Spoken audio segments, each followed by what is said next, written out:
This blade is the Columbia River Knife and Tool Hisshou knife.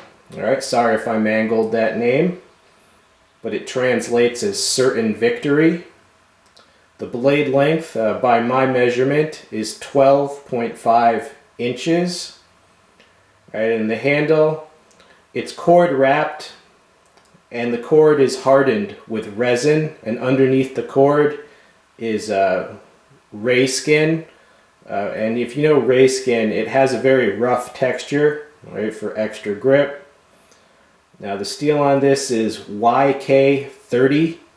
Not too familiar with that steel, but as I understand it, it is a high carbon steel. The grind on this is a flat grind. You see the bevel there, you know, it's a partial flat grind that goes, as it goes towards the tip, right, it goes to full. And it has a traditional Japanese Tanto style tip, no sub tip, right, it's not the Americanized modern version, it is the more traditional, which I like a lot. And the edge itself is actually convexed, and there is a very, very tiny micro bevel, okay, but there is no edge bevel. All right, there's just a tiny, tiny micro bevel. This blade was designed by James Williams. Right, he's a designer for CRKT. He's also a military veteran, and he has a lot of martial arts experience as well. He designed this as a much larger version of his Hissatsu, all right, which comes in both folding and a large fixed blade.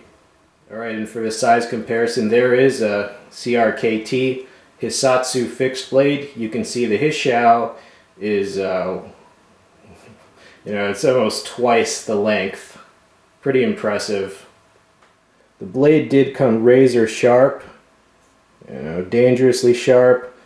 If you try to cut bottles with an edge that is not sharp, the bottle will just go flying, okay? But if it's sharp enough and your technique is correct, then you can cut bottles or other containers, and the top half will go and the bottom half should stay there. All right, so that's just a test of the edge that they give you. All right, but this one, I mean, this came as sharp as an expensive folding knife. All right.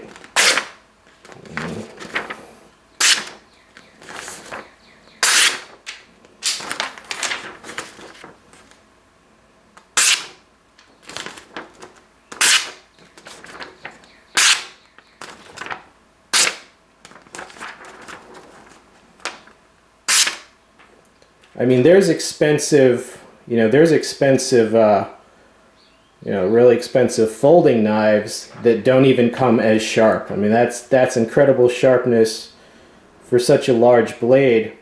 And as far as its balance and just its feel in the hand, it feels good, dudes. Feels good. I mean, it just feels like it could go right through something. I mean, I had no doubt when I was doing the practice cutting with it. I did a reverse grip cut.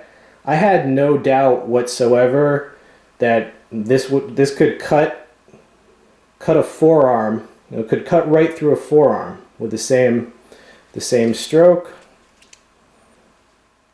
All right, and here's a close-up of that tip. An extremely penetrating design. Very impressive. And you see the curve of this. It is curved to make an excellent slasher, but it's not so curved that you couldn't also thrust with it, especially that upward thrust into the torso.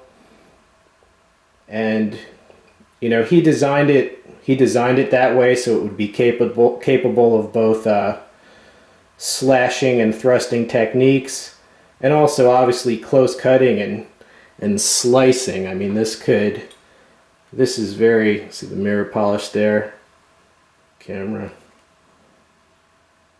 It's a very deadly design, I have to say. Here is a close-up of the blade itself. And that is the handle. That is the ray skin underneath the wrap. And as I said, these are hardened with resin, so it almost feels like plastic, but it is a real wrap. And it does give it, I have to say, it does give an excellent grip. It just does not feel like it's going to slip out at all. Pretty attractive. And that's there you see the grind, very nice. You see that's a mirror polish above the bevel. It's reflecting the tree outside the window. All right.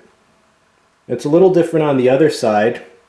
Check those out. It has two sort of ornamental fullers. You see right there, a fuller is just a groove. Very nice, and it says Hisshou.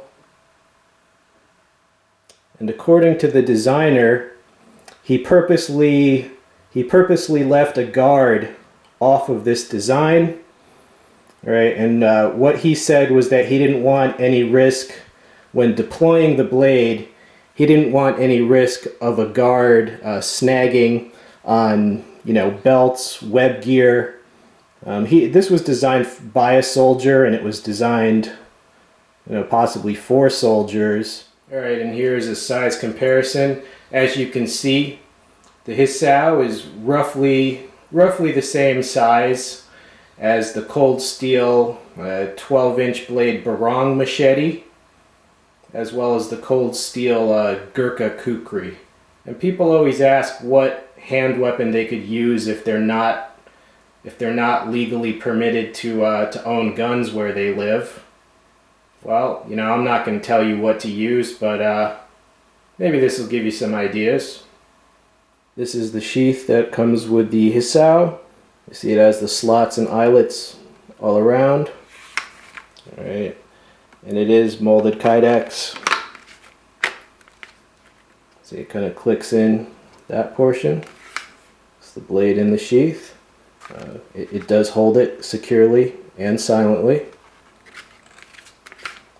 And you see that right there. Hard belt loop. You see it has this buckle closure adjustable strap right there. Alright, so that is the sheath that it comes with. And as far as deployment, push off with your thumb. Very easy. Alright, I hope you enjoyed getting a closer look at this pretty impressive blade. I think it'll be of great interest to anyone interested in collecting weapons or doing some recreational cutting. And I'm sure, as far as it was designed as an actual weapon, I'm sure it would be quite devastating. Stay tuned for many more videos. I'm out of here.